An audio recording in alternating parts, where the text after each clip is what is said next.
everybody, it's Anna. So we are back to celebrate the full moon. This is the flower moon. And the last couple weeks have been pretty interesting for me. I talked about how I'm trying to share in between the full and new moons, kind of what happened for me, especially connected to the spread. I didn't do that this time, and that's partly because of the work I did in the spread. Connected to the spread. The last couple weeks has been kind of intense. So let me know if you're here. Let me know if you can hear me. And of course, if you're in the replay group, let me know you were here. And we're going to pull a spread today, like we always do. But I wanted to share one thing in particular. I'm not going to go too deep into this because it feels kind of dense. You probably don't want to hear me ramble on and on about my last 2 weeks.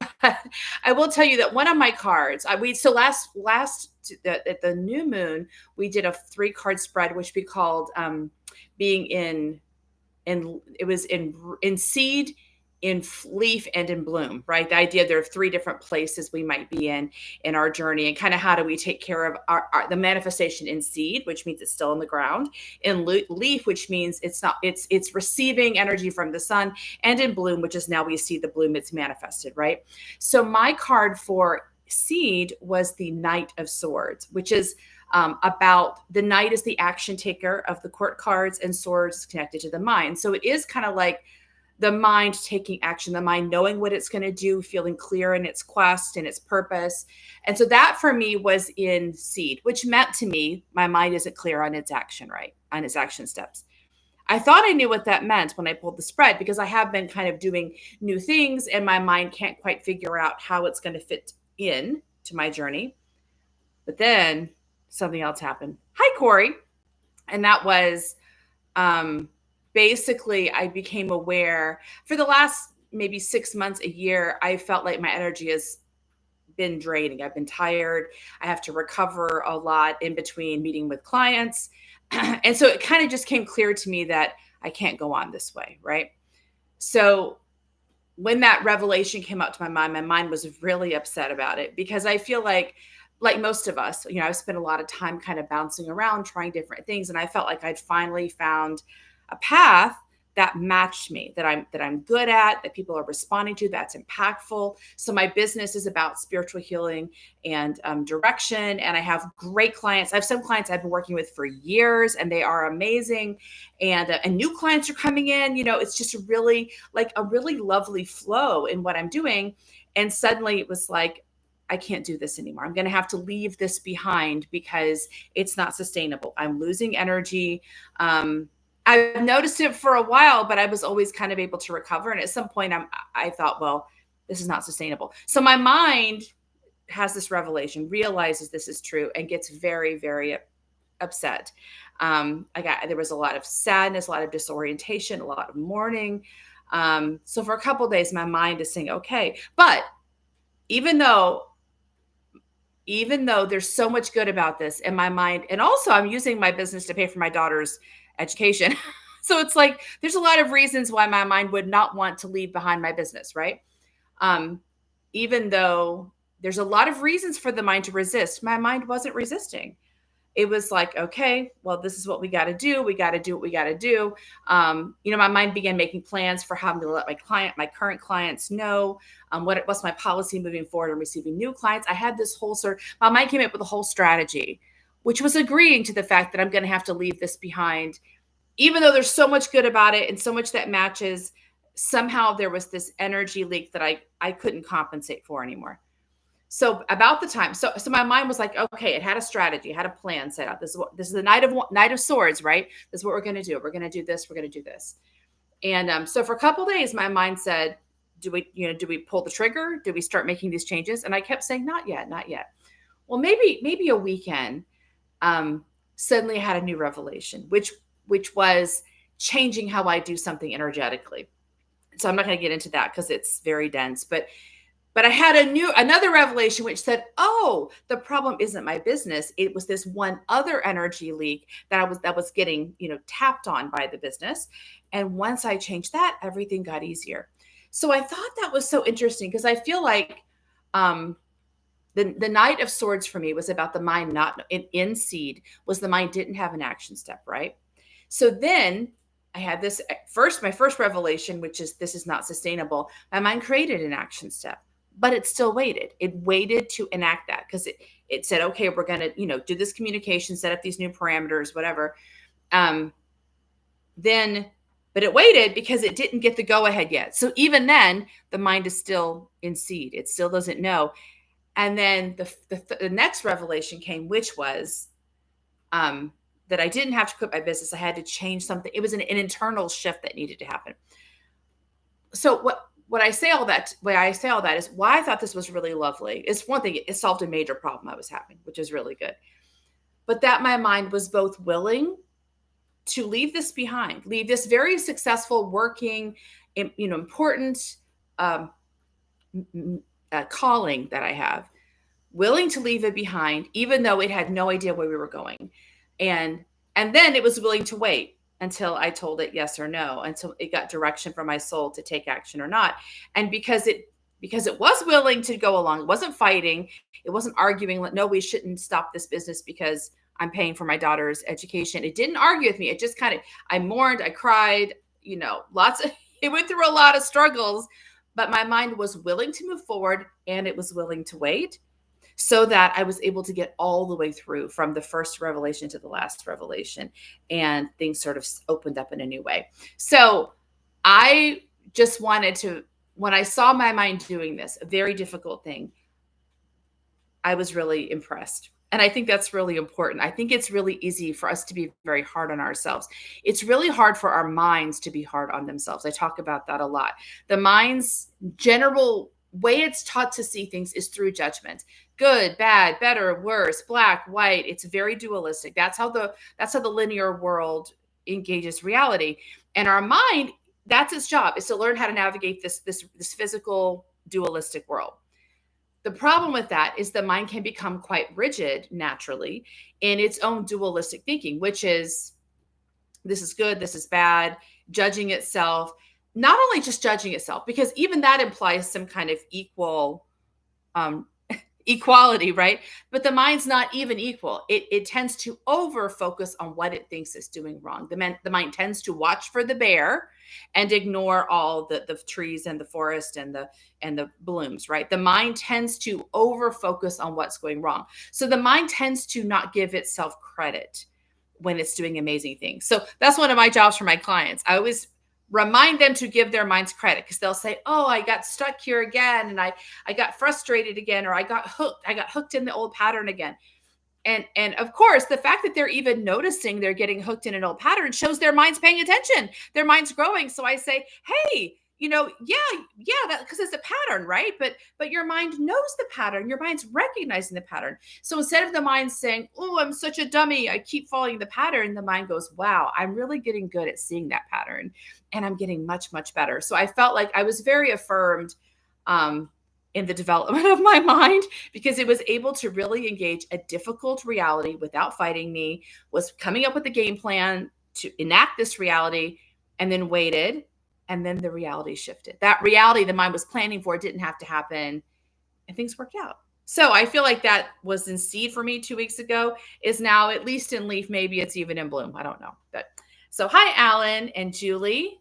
Yeah, last night you saw the moon, Alan. Yeah. Hi, Patty Elaine and Eugene and FB. Hi, guys. Okay, so this is the flower moon, right? And I was thinking about, for some reason, when I thought about the spread today, I thought of 3 different flowers. I thought of the dandelion, the rose, and the lily. Those just came into my head. And I thought, why don't we pull a card for each of these flowers? And of course, if we think about the flowers, they have different properties. So we're actually pulling cards based on these different properties, right? I also looked up, now, I don't know much about astrology, but I wrote it down. Where's my book?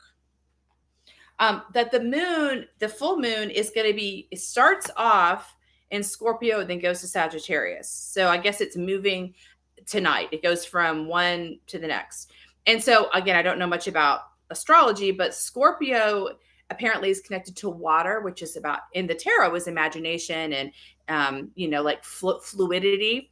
And then Sagittarius is fire, and in the tarot, that's about inspiration and action, right? So I thought about Scorpio Sagittarius as a partnership. We've got water, we've got fire, and it came to my mind that a tarot card that has water and fire is the star card, which I love the star card. So in the Rider-Waite, the star card has a naked woman. She's in this kind of night environment. There's a pool and she's pouring water. You've got two pitchers. She's pouring water into the pool and into the ground. And there's 7 stars in the sky. And so the star card in the major arcana follows the tower. The tower is where structures fall apart, which I always connect to, we are too expansive. Like the structure that once supported us now constricts us, and it falls apart so that we are able to move forward. So we're able to expand, right? Which felt kind of like what I described my last couple of weeks, is like tower falling and then this new thing happening. So the star comes after the tower. So partly the star is about rejuvenating, recovering from this big shift in reality. The tower is gone, sort of wandering from the tower and coming to this sort of still, lovely place where you can be quiet, where you can be rejuvenated and restored. That's part of what the star offers. But also, I think of the star as being, you're rejuvenating, you're restoring, but you're not restoring to what you use. And you've got the 7 stars in the sky, which connect to the 7 energy centers of the 7 chakras. You're getting those all rebalanced, brought back online. But also you're feeling through your new expansion. And so you've got the water, which is the restoration, the intuition, the star, which is the restoration, which is the calling forward into the new thing. There's also a little bird in the background in the tree, which I think someone said I've heard is an ibis, but it's a bird of prophecy. So it's basically you're now listening, training your ear to the bird of your own prophecy. You're getting clarity. You're starting to tune yourself to listen to your own deep wisdom, which is opening to you in a new way. So, I talk about in the major arcana, there's action steps and passive steps, right? You do something, then you rest. So it's interesting because in between the tower and the star, the bigger dramatic action is actually in the tower. So you might think that's action, right? Like that's where we're taking action. But in the tower, really, you're not taking action. The tower is just falling around you. So that's really just a passive step. You're just sort of surviving the fall of the tower. And we don't usually take down the tower. The tower falls around us, right? And the star looks like maybe it's a passive step, and it kind of is, but it kind of isn't, because even though it's quiet and it's delicate, it kind of looks like high priestess. It's not really high priestess. It is you making a deliberate decision to leave behind the rubble of the tower, to walk away, to kind of actively embrace this experience of rejuvenation, and also feel through your own expansion. So even though star looks quiet, it looks gentle, and there is a lot of intuitive mindfulness. There is that water there. There's also the fire, and it's very easy. And actually, my clients tend to do this sometimes. Well, all of us tend to do this, but it's very easy to get stuck on the trauma of the tower. And even tell a story about it, like I messed up. And the story is, I messed up, someone hurt me, like whatever, because the tower feels like something went wrong. Often from a linear perspective, it looks like something went wrong. And so our mind tells the story that something went wrong. And then the mind will repeat that story forever, right? And so a lot of what I do with my clients is we go back and we figure out where the mind is still telling an old story, an old tower story, from a perspective of where did things go wrong? Instead of saying, oh, I got freed up for my next step. So training the mind to move away from tower and into star. So it isn't just a passive step. Like it's not just happening to you. You have to make a decision, a deliberate decision to move into star. So I say all that because when I thought about Sagittarius and Scorpio, I thought that reminds me of the star energy. You've got the water and the fire, and also that connects to the flowers I picked, right? So let's see. Hi, Jacqueline or Jackie Ray. Oh, you're learning astrology? A lot of people know astrology. I know very little. Eugene, you drew a roses and daisies. Oh, daisies. Well, that's close. Not sure why. Yeah. Did I say daisies? Oh, daisies are great too. I said lilies. Daisies might apply too, though. Okay. So FB, you said you've been having a hard time the last 2 weeks. It was a tough 2 weeks for me as well. So, maybe there's something people always talk about. It's funny because whenever one person moves, like like whenever I do something new or have big breakthroughs, my clients often have a similar breakthrough. So I think there is something true about the energy around us, but also there's energy we are creating for each other. We are kind of shifting the environment. Every time one of us moves, all of us move, or at least given the opportunity to move. So I do think there is something very universal about the experience of struggle, of the tower, of the star. That's why the major arcana, I think, is so timeless, because it talks about what it is to be human, right? And we all, if you live any kind of life of inner reflection at all, which not everyone does, but if you do, and you begin to learn the patterns that are showing up in the major arcana, you go, oh yeah, that's my story. That's the story of the Iliad. That's the story of the Christ. That's the story of the Buddha. It's the story. It's the story of the spiritual journey. So, hi, Ducky. Okay, so we're going to pull a 3-card spread. If you have your cards ready, you can pull your spread as well. I'm going to pull a 3-card spread, my 3 cards right away, just so I get them done. And then we'll look, if you want to share yours, we can look at yours too. So the first card's the dandelion card. And what I love about dandelions is that they are voluntary, right? They come with no effort on our part. They're just gifts, right? And so they're wildflowers. So I think there is a kind of bloom, the kind of manifestation that we really don't have to put any effort into. It's just a gift into the world. And the question is, do we recognize it? So this year, our backyard, my husband did mow the front yard because we have neighbors, right? But the backyard is fenced in, and he just now mowed it because I kept asking him to wait because we had all these wildflowers and we had bees buzzing, and and I said, no, let's not mow yet because the bees are getting some, and butterflies, so we had really tall grass. So my husband's such a good sport. He finally mowed it a couple days ago, and it took him forever because it was so tall. I think there is something really lovely about recognizing the voluntary gifts that pop up, right? The things that are just there for you. The universe has provided them, like letting ourselves, we didn't work for them. We're just gifted them. So one flower is the flower of pure gift. So that's one card. The second card is going to be the rose, which the rose does require cultivation and care. So it's the flower for self-care, love, self-support, or nurture. That's our second card. So basically, we're asking how are the 3 cards for our manifestations during the flower month? Our 3 flowers. We've got the flower of the dandelion that's just gifted to us, the flower of the rose, which is self-care, and the flower of the lily, which is about resurrection. The lily comes back every year, and it's also connected in many traditions to like new life, new blessings. So that would be the flower of new life and vitality, which I think is about moving into the world. So we've got one gift that's given to us, one gift that we give to ourselves, and one gift we give to others, if that makes sense. Those are how I sort of made sense of the flowers. And Eugene says, speaking of the Gautama, the Buddha, on this day, he got enlightenment. There you go. See, it all comes together, right? Everything's coming from we're all walking up the same mountain from different places. All right, so I'm going to start pulling the first flower, the dandelion flower, which is the voluntary, the gift that's given to us just because we're beloved.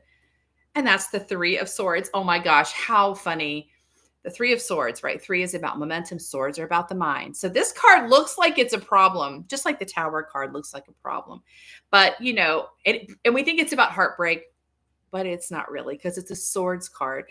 It's really about the mind gaining momentum. And when I say that, I mean the mind's purpose and path. The linear mind's purpose and path is to partner with intuition, which means we are on a journey. We're on an adventure. We don't really know what's going to happen next. We can't really predict it. We want the mind to get comfortable with that, right? We want the mind to understand that it really can't make long-term plans. At least maybe sometimes in some lives it can. Seems like some people can do that.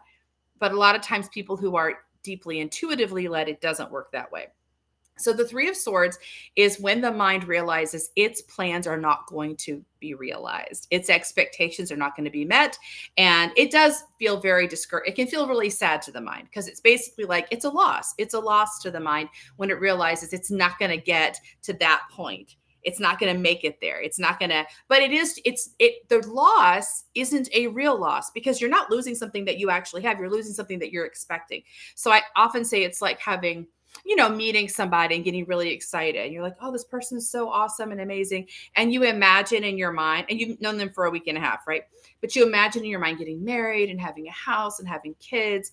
And then it doesn't work out. And your mind goes, oh, I just lost the love of my life.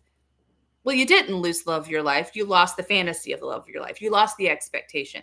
So even though it is painful, so we're not going to act like it's not painful. It's also not real. It's not a real loss. Just the mind has convinced itself it is real. So the Three of Swords, I think, is the mind gaining momentum because it loses its expectations. Things don't work out the way it wants. And instead of it getting angry and grumpy and resistant, it goes, okay, well, there must be something else in the works. Like we're being led somewhere else. The adventure goes in a different path, right? Also, there's rain here. And I sometimes forget that part, but in the tarot, water is connected to intuition. So the heart is being bathed by intuition at the same time. These swords are here, and it's easy to get stuck on what didn't go right.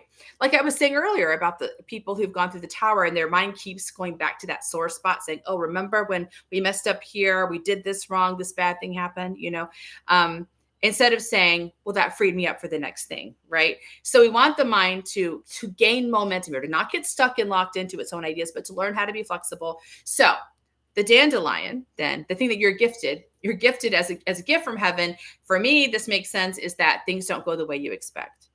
And so I don't have to make that happen. It just happens. My life never, my mind has learned, my mind never goes the way things never go the way I expect. So my mind has learned to just try to not lock into any particular expectation. So it may not seem like a gift because it is like your mind's kind of constantly getting challenged a bit. But if you're going to live a life that's mainly intuitively focused, that sort of you're guided by your body or heart intuition, which most of us are like that, this is important for your mind to learn. It's good that the universe keeps giving your mind an opportunity to learn this. Okay. Rose. So this is how we take care of ourselves. The bloom that we give to ourselves, maybe that's a good way of saying it. And that's temperance reversed. Ooh. So temperance is the angel with one foot on the ground and one foot in the water. And it connects, I think, to our dual nature. We are both human and we are spirit. We're human and spirit at the same time. And temperance is the ability to embrace both of these, to bring these two sort of different natures together. And it actually, you can even think of it as the partnership between the intuition and the mind, which is really what it is. The mind represents the human part of us and the intuition represents the divine part of us. And in order for things to work in the physical plane, they have to learn how to partner together. So one foot in the water, one foot on the land. Also, she's pouring water from one cup to another, but it's actually going from the bottom cup to the top cup, which suggests that when we are able to bring these two in partnership together, that's when magic really happens. We need the kind of unlimited possibility of the spiritual world translated into the physical laws, the laws of the physical world in order to change things. So temperance really shows us we are the bridge. We are holding the bridge between heaven and earth, and we have to maintain the partnership that holds that bridge together. Now, the reversal, let me think how I think the reversal would be according to, well, the reversals for me can mean lots of things, but often they mean an internal awareness of something. So I'm going to interpret it this way for this question, because I'm literally asking, what's the gift I give to myself? I'm not talking about making magic in the world. I'm talking about making magic for myself, or what's the internal balance of magic. So I think, to me, especially in light of the last 2 weeks, which I didn't tell you a whole lot about, but I told you a little bit about, part of what I've learned in the last 2 weeks is to pay very impeccable attention to my own emotional, energetic state. Like, part of the problem, we all have this problem, which is, maybe you're feeling frustrated, you're feeling grumpy, you're feeling fearful, but you kind of just go on anyway. So you're already you're at a disadvantage, but you just carry that disadvantage, until it gets bad enough that I guess you have to stop, which I feel like is what was happening to me. So instead of doing that, right? Like taking seriously the imbalance, whenever there is an energetic challenge within myself, whenever there's struggle or frustration, it is because something's out of balance here. And basically saying, okay, my top priority is not to get something done. It's not to go on to the next step. It's not to pretend I'm fine. It's to figure out what is out of balance and take care of it for my own well-being, for my own sense of balance and my own sense of feeling attached and connected to my spirit and body nature at the same time. And then, of course, it translates into the gift to the world. But first of all, it has to matter to me that I am energetically balanced. That would be my rose. And the lily, which is like the bloom of the gift we give to the world, right? Ah, Nine of Swords reverse. Ah, okay. The reason I laugh is because, of course, I have bunches of swords, right? Because I literally just said my mind's been through this major challenge, right? The Nine of Swords is the penultimate step in this sword trajectory. It is a moment of deep high anxiety.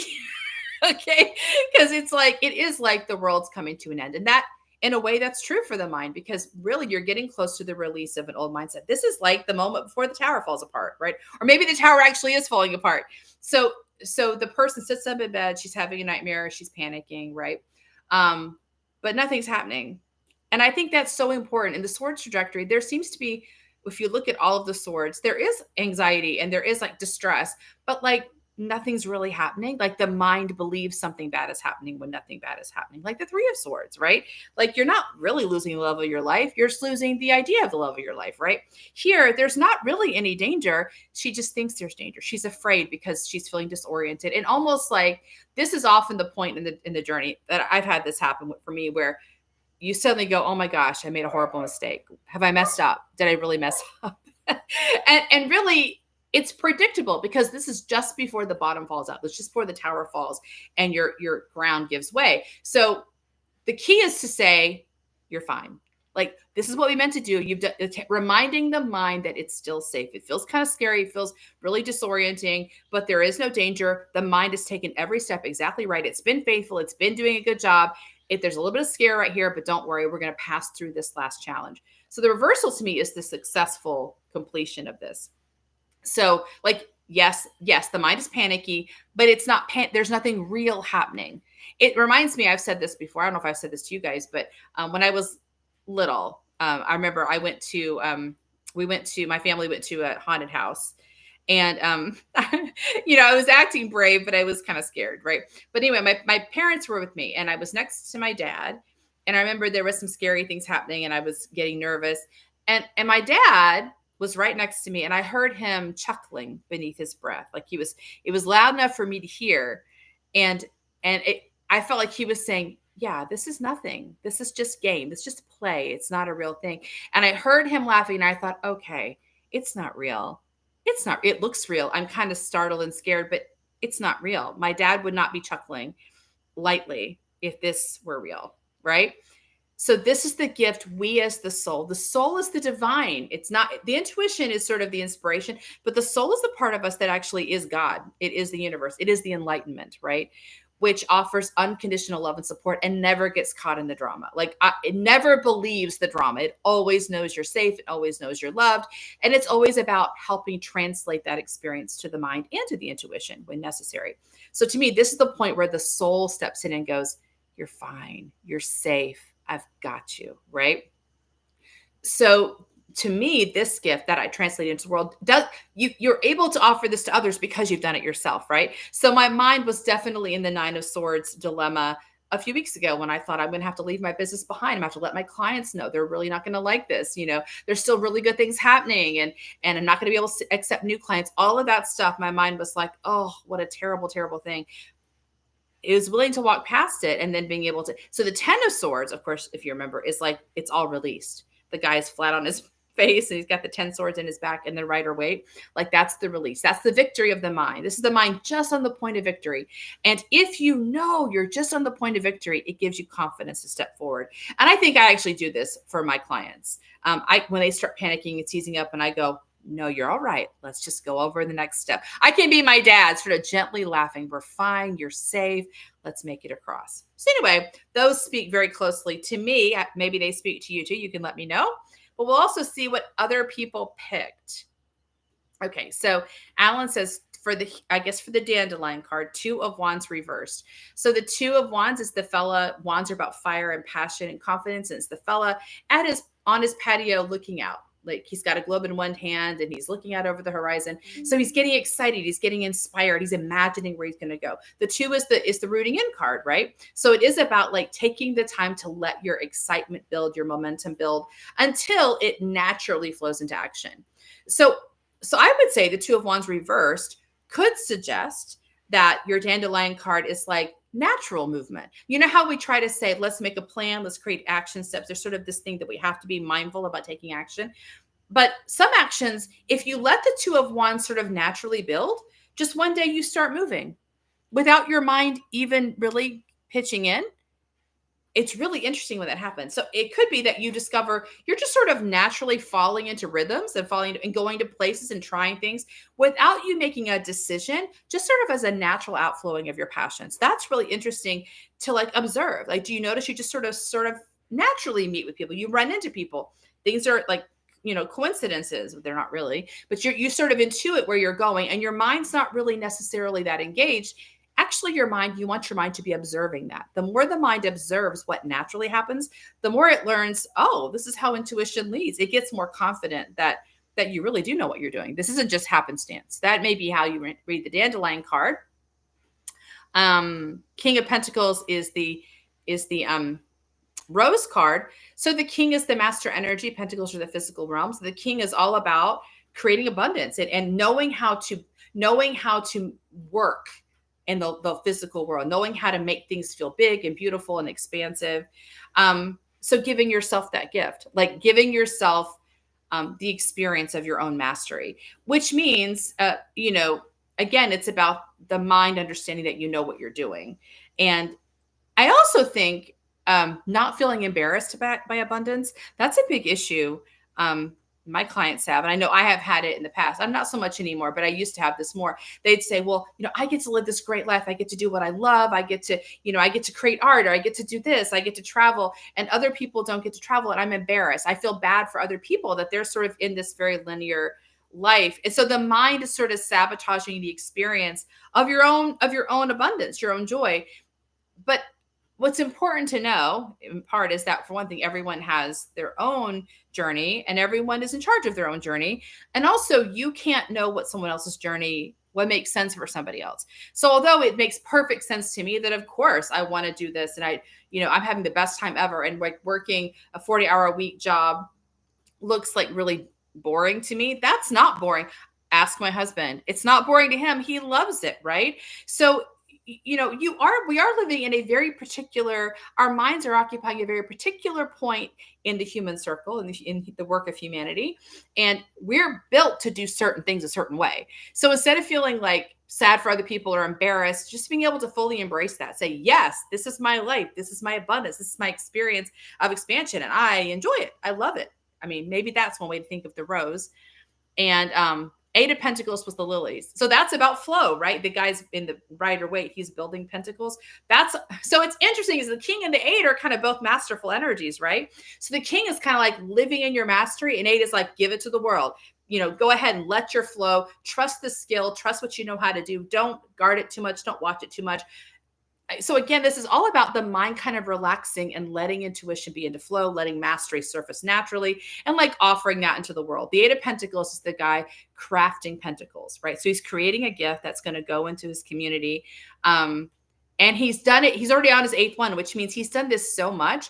He doesn't even have to watch his hands anymore. He can just let himself enjoy the skills that are built into his life. So to me, that feels like the king and the eight, and also the Two of Wands reversed. They all kind of feel like they match this sense of like trusting the flow, and your mind learning that it doesn't have to play as big a role as it thought it did. It doesn't have to watch things or judge things or plan things. It can sort of trust that there is this natural genius surfacing. Okay, so Fugu. For the dandelion card, you got the Hierophant. That's interesting. So kind of like Two of Wands reversed, I would say. The Hierophant is the 5 card in the major arcana, and it is the challenge card. The 5 is always the challenge point. It is the energy that brings you out of your private place into the public sphere, right? So the Hierophant in the Rider-Waite looks like the Pope or like a priest, and he's in front of the church and he's sort of blessing these acolytes that are in front of him. And in the medieval world, when the tarot was developed, the church represented the larger community, right? It wasn't just the church. It wasn't just religion. It was like, this is the marketplace. This is where we all come together. So the Hierophant kind of helps you move from your private sphere into the public sphere. So the way I'd see that as the dandelion card is almost like the marketplace is opening up to you. Like it's already there. That's a big thing because oftentimes a lot of challenges people have with the mind when they're doing kind of intuitive work is the mind will go, but how's that going to work in the marketplace? What am I going to charge? How am I going to build a web page? The mind tries to create all these action steps to like get into the marketplace when actually, like this card would suggest maybe the marketplace is ready for you. You don't have to make it happen. Your intuition knows how to, so the Hierophant kind of helps you navigate in. Really, it's less about what you're going to do and more about trusting what you're bringing and trusting yourself to be visible. It's not so much that I need to come up with the right market, the right plan, the right idea, as much as I need to trust my own idea and just let it go. Express it the way it makes sense to me and trust the marketplace to receive it. So that may be the way you see the Hierophant there. Oh, hold on. My feed went up. Let me scooch it back up. That was the Hierophant. Okay. So FB said first is death.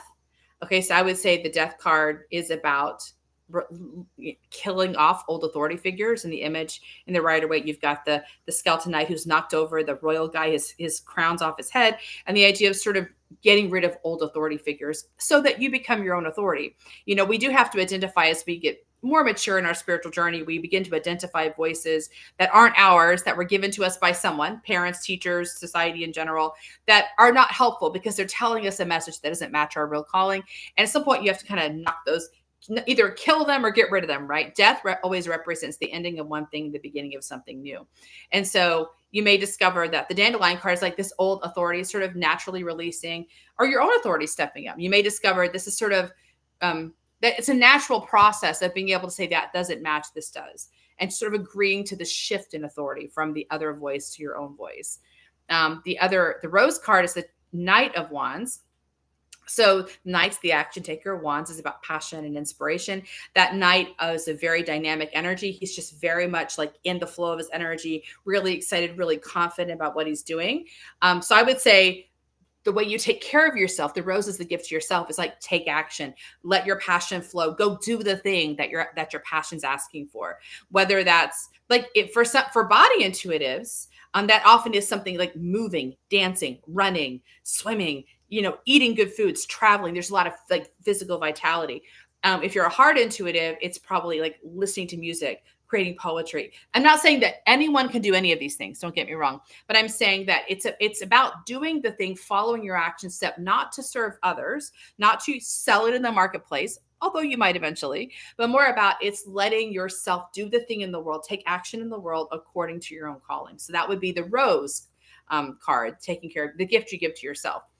And then the last is the Emperor, the gift you give to the world. That's interesting because the Emperor is the 4 in the major arcana, and it is like the good father energy. And it is a private energy. It is about creating balance and stability, creating a household environment that's safe and protected. So the way this could be in the world is like really like helping, like kind of gifting others that space of safety and balance. So that's really interesting. Yeah, you're getting rid of the death is like you're getting rid of the old voice for yourself. And it's almost like you're helping establish a world in which the good father energy is present, which is kindness, which is attention, which is love. It's treating people not like a means to an end, but as the lovable and valuable in their own right, the way a good father treats children. So that's something to contemplate. It's sort of, the Emperor tends to be a private energy. And here we're asking as far as the lily, the gift to others. So yeah, something to think about. That's cool. So Ducky says 7 of Pentacles. That would be the dandelion card. 7 of Pentacles. 7 is discernment. What is Pentacles? Oh, it's the guy in the Rider-Waite. It's the guy tending a bush, and he's pausing. He's going, he's pausing. So he's got this beautiful, he's like a gardener, and he's got these beautiful bush that he's been tending, but he's pausing. And so the 7 is about discernment, making choices, like reflection. And it's like Pentacles are the physical realm. So it's almost like he's looking at what he's doing and he's pondering. He's taking a moment to ponder. And I think it's a question of, this is very successful. Is this what I want? Is this what I really want? Does it still match what I'm here to do? Other people may value it. Does it match me? So almost like as a dandelion card, that might say that you're being given the gift of pause, of like, maybe things are slowing down or there's a breather, and being able to say, yeah, here's your opportunity to just check in with your calling, your sense of self, and ask, what I'm doing. Does something need to be changed about what I'm doing? Is what I'm doing still match? Does it not? Do adaptations need to be made? That feels like kind of what happened to me this past couple of weeks, where I had to ask the question, do I leave this behind? And it ended up, I don't leave it behind. I just change it. But that pause, maybe what's coming up for you. Six of Wands would be the Rose. Six is about harmony and balance, and Wands is about, again, passion, fire. And the Six of Wands is like, in the Rider Waite, is the fellow returning from some kind of victory. He's got that wreath to show he won some kind of tournament, and people are gathering around and they're like, yay, and they're celebrating him. So it is like you're in harmony with yourself. You've done this amazing thing. People around you are cheering you on. They're loving you. They're excited for you. So I would say the way you take care of yourself, the Rose card, the gift you give to yourself, is let yourself be celebrated. Let yourself be cheered. Have your fans around you. Share your triumph, whatever you've done, and let other people join in and celebrate it with you. That's often we forget to do that sometimes. And then the last is the Lily card, which is your gift to others. 10 of Pentacles reversed. So 10 of Pentacles is like, that's where it's the 10 is the final, the celebration, the fulfillment point of a 10 card trajectory. Pentacles are the physical realm. In the Rider Waite, you've got the gold raining down from the sky on everyone below. So this idea of there's a courtyard, a public courtyard, and gold is raining down from the sky. So there's this experience of abundance everywhere. The whole community is experiencing abundance and fertility and expansion. And because someone walked the journey, right? And that often happens with from the 9 to the 10 point. Is 9 is usually your last moment where it's like, it's private, it's personal. The 10, it becomes universal. So I would say the 10 of Pentacles reversed is almost like the universal gift you're offering. It becomes universal, this expansion, this abundance, this fertility. The reversal to me could suggest it doesn't look the way people might expect. It may not be money. It may not be, physical. It's easy to think, to kind of get locked into, because that we're linear, we have a linear world, locked into, well, wealth looks like this, right? And so kind of broadening your idea of what does wealth mean for me? When I say abundance, what am I describing? Because that's what I'm bringing into the world. So for me, I think the last 2 weeks, I haven't made more money, right? But I feel more wealthy. I'm more expansive than I felt before, because something shifted inside of me. So to me, when I talk about wanting money or wanting freedom, I'm talking about this internal state of feeling free, of celebrating, of feeling connected, feeling secure. That's really what I'm talking about. So when I'm expanding that into the world, I'm talking about expanding what's expansive to me, not necessarily money. So, all right, let's see. Let's see. Oh, hi, Yan. I'm glad you're here. Okay, so Fugu Rose. First was Hanged Man. Oh, Rose is Hanged Man. I'm sorry, Rose. So Rose is Hanged Man. So Hanged Man is that fella who's hanging upside down on the tree of life. And in the major arcana, it shows up when we're in a time of suspended animation, which is we're resting. We're resting because the work is internal. I often connect, you probably heard me connect the Hanged Man to the Dark Night of the Soul, which is not about depression. It was written, this Dark Night of the Soul was coined by St. John of the Cross to describe the spiritual journey of people. He was observing these spiritual travelers or spiritual seekers, and they would do really, really well. They're making a lot of progress. They're feeling really connected. And then suddenly everything deadens out. and it happens so regularly. And then, of course, when things deaden out, they go, gosh, what did I do wrong? Like, they're praying, they're singing, they're taking pilgrimages, but nothing is inspiring them anymore. Everything feels kind of flat and dead. So he observed this so many times that he finally came up with a theory, right? And the Dark Night of the Soul is basically the theory that you get to a point in your spiritual journey where there's a deep internal shift has to take place. And while that's taking place, there's nothing you can externally, you don't do anything, right? So all the energy goes internal. And I talk about it as being like almost like you're going under anesthesia. You're having spiritual surgery, you're under anesthesia. Nothing is interesting. Everything is gray and boring and dull, because all the energy is happening internally. So the Hanged Man's hanging upside down. He's just waiting for this internal shift to happen. Also, the fact that he's upside down suggests that his perspective is shifting, right? So it could be that the rose, as the rose card, this might suggest, let yourself rest, trust in the rest, let yourself sit around. It's okay. Like, instead of getting worried about it, pushing against it, judging yourself, which is easy to do when you've been having all this great progress and suddenly everything stops. Like, help it.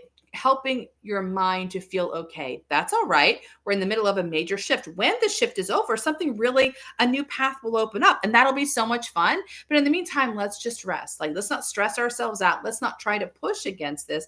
Let's try to agree to this. That may be your rose, isn't just making space to trust your own timing, your own genius. It does surface when it's ready, and your mind has time off, to do something else, to just read a book or something else. Okay. And then let's see, where is the other? Okay. Oh, here it is. No. Lily, Queen of Wands. Oh my gosh. So the lily is the gift we give to others. The Queen of Wands, I mean, gosh, Wands is about passion and fire. And in the Rider Waite, the Queen is sitting in her throne. She's got a sunflower here. She's lit up. She's glorious. So she's very vivacious. She's very warm. She's very passionate. And I think of her as being like a very social energy. She draws people to her. She is the light on the hill, which draws people to her. So people want to be around her because she's on fire. And they can feel their own fire sparks in response to her. It's a feminine energy. So it's not like she's going out trying to share her fire in the world. She just is the fire and people come to her. So even though it's a gift to others, it really is just being true to your own nature and not hiding your light under a bushel. So the challenge really is about being visible, letting yourself be seen as you are and not making yourself small, like letting yourself flame up, let yourself be as passionate, as warm as you really are. And just trusting that.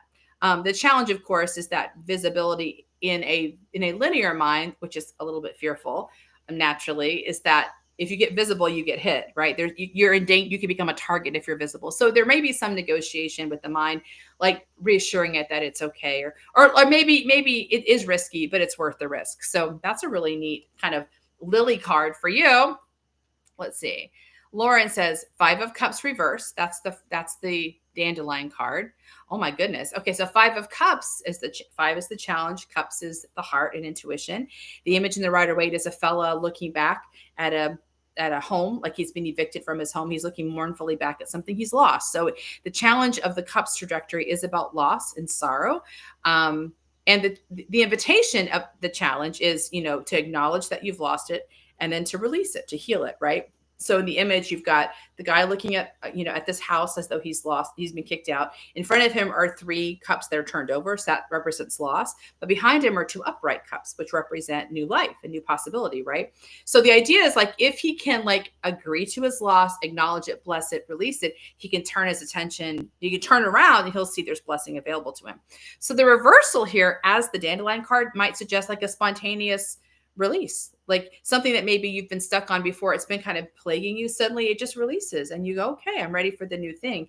That'd be interesting to see how that works out. Like you don't have to, often we think we have to earn our healing and earn our work. Not always. So you may discover it's something that used to bother you. It just sort of, or something that felt like it was heavy and dragging you. Suddenly let's go. And you're able to turn your attention to something new. That'd be interesting to see how that works out. The rose card, taking care of yourself. So the 5 of Swords. Oh, it's another challenge card. You're getting challenged. So again, 5 is the challenge point. It's really like the lesson. Like you're in the middle of the work. Can you learn the lesson? So the lesson with the Cups is you have to acknowledge your hurt and your pain. But you acknowledge it not to make it not to live there forever, but to release it, right? So that's what happened. Now moving into what's possible. So the 5 of Swords is the challenge of the mind, right? Teaching the mind what to not engage with. That's how I see it. The image is this fellow on the seashore. He's standing cockily there. Cockily, is that a word? He's arrogantly by and he's got his swords. And clearly he's been in a few duels and he's got extra swords. So he's beating people. So, and so he's kind of challenging you, yeah, let's fight, And it is a swords card. So it is about a battle of the minds, who's smarter, who's right, who's righteous, who's got the right. So we're having an argument, really. But the image shows 2 people on the shore that are walking away from him, right? And I think they're the ones that meet the challenge, which is to say, I'm not going to engage in this nonsense. This is not a fruitful battle. Even if you win, so what? You're not actually gaining any ground here. So again, it's about the mind being able to discern the difference between its ideas and reality. The mind, it's so easy for the mind to get caught in its own ideas that are not connected to any reality, and not just not connected to reality. They don't get you anywhere. At the end of this, let's say they do duel with this guy. Well, whoever wins, all that really happened is I don't know, you won. I mean, it doesn't change anything in the world. And if you look at like, I don't know, debates people have or social media, like no one ever gets anywhere. They never go anywhere, right? It's just the mind feeling frustrated and like clashing swords with somebody else, right? So the Five of Swords is about like learning how to not do that. Oh, there's the confrontation. No, thank you. Like putting down your sword and walking away, because there's better things for you to do with your time. When the mind learns to discern the difference between a worthy venture and a fruitless venture, it has passed its test. It is becoming a better partner for you. So in this case, the rose might be like helping your mind let go. Like that don't do us any good. There's no point to that. Let's not engage that. So the mind is fresh and ready to do what you want it to do. The mind's really good at making things happen in the physical world. We want it to be our agent, not get caught in other people's drama. So that's an interesting one for your rose. And then the last, the lily is the 10 of wands. Oh my gosh, 10 of wands. Always the 10s are great. But I love them, especially for the lily card, because we're talking about the gift we give to the world. And the 10 is where the gift kind of goes into the world, right? It's going into the world. 10 of wands.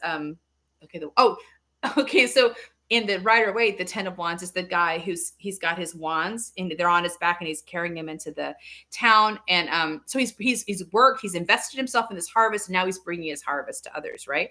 The only challenge of the wands trajectory is the longer it goes on, like the tireder the people get, because there is this idea that, oh, I'm working so hard, I'm kind of exhausting myself.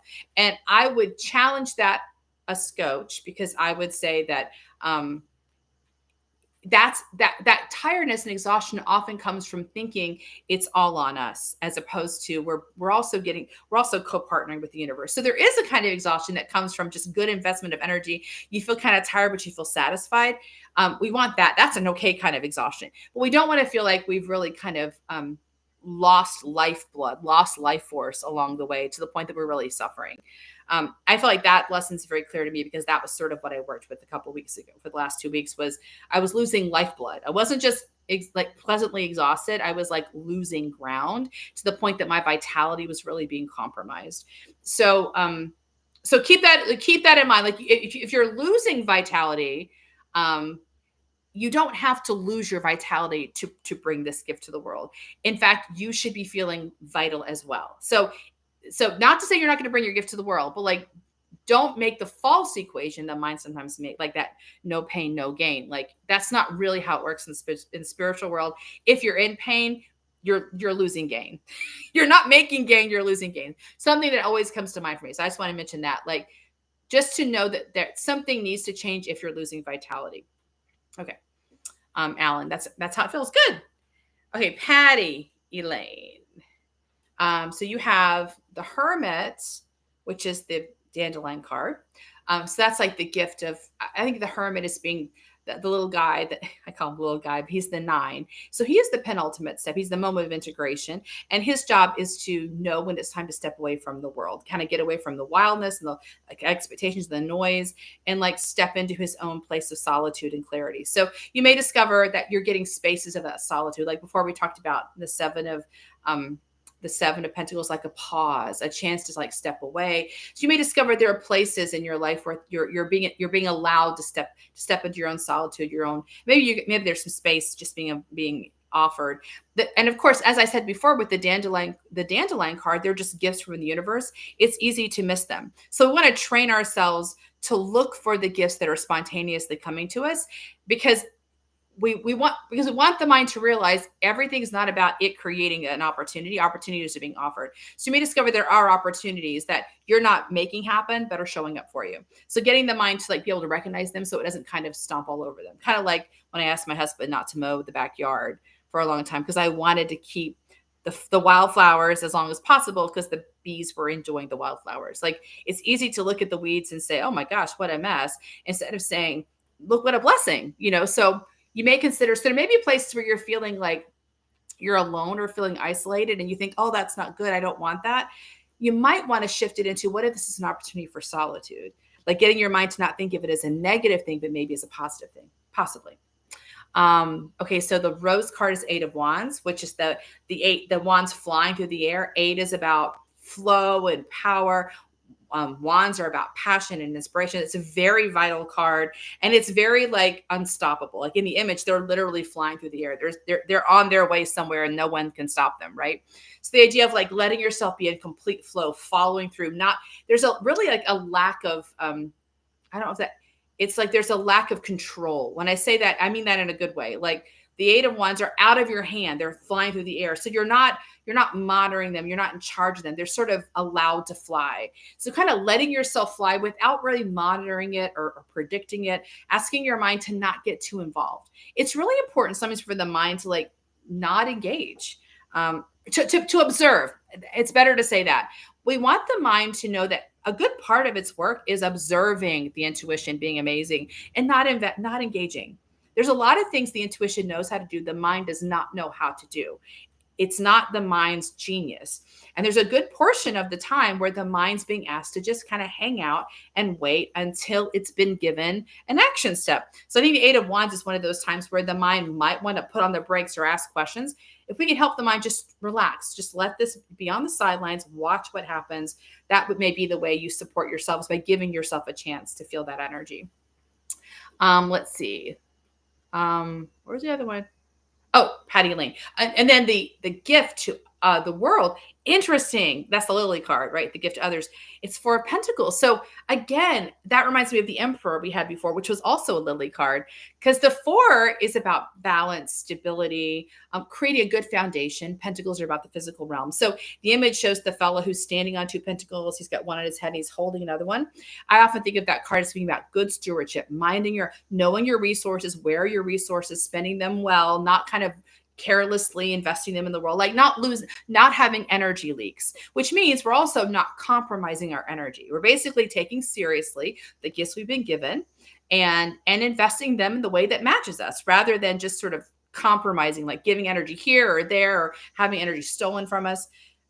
So it is kind of it's more of a private card, really, because it's about stewardship. But again, just like the Emperor showed up, it's also about creating lovely foundations for others. Like everyone, it really is to me about like honoring your gift in the world, not treating your energy or your resources like they're cheap.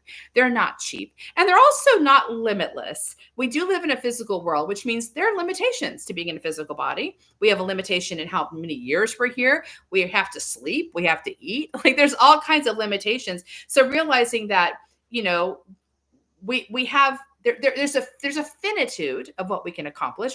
So we want to be really mindful of how we accomplish it. So I think the gift you give to others is helping them value their resources, like really advocating for a good use of their resources, not treating their resources, their energy, their vitality, their money, their time like it's cheap. That may be some way of that may be how that works itself out in the gift you give to others. Hi, Attuned to Kin. I'm glad you're here. Let's see. Well, thank you. Thank you for your thanks, Attuned to Kin. Okay, so Jacqueline said, I'm going to use my tarot cards with you next time your live is like this. Okay, good. FB says it makes sense. Good. That's wonderful. And Lauren Tibbs says, wow, you're glowing. What's your secret? I don't know. I think I'm using a different camera, and I'm also sweating. I have my air on, but I'm in Alabama, and today is getting hot. So it may just be, we in the South, probably other places too, women don't sweat, they glow. So I guess I'm just glowing.